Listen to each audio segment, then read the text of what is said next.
your protection against the use of the military against you as a citizen on U.S. soil. The bill allows you to be declared essentially an enemy of the state based on mere suspicion on the part of this or any future president. No evidence needs to be produced to justify the president's suspicion.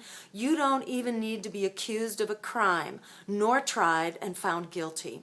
In signing the law, President Obama will basically eliminate your rights guaranteed in the 6th, 7th, and 8th Amendments of our federal Constitution. Second, the president retreated from his previous position on the Keystone Pipeline.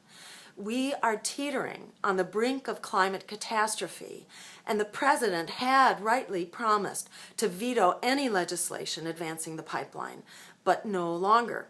In a reversal, the White House announced its agreement for a rush decision on the pipeline as a sweetener in a deal to continue the payroll tax cut for 2 months, as if our climate future could be thrown around like a small bargaining chip. It demonstrates again the willingness of the Obama White House to sell out the climate for political convenience. Third, the president abandoned the promise of health care for all as he backed away from a single high-quality national health insurance standard under the Affordable Care Act. Instead, state governments will be allowed to set lower standards. And there was one other piece of critical news last weekend in the form of new census data that shows what millions of you already know from your own hard experience, that nearly 1/3 of Americans are now living in or near the poverty level.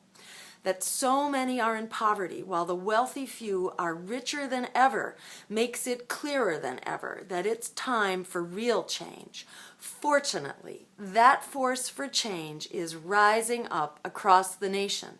It's thriving in the Wisconsin rallies against austerity, in the heroic stand of the Occupy movements for our First Amendment rights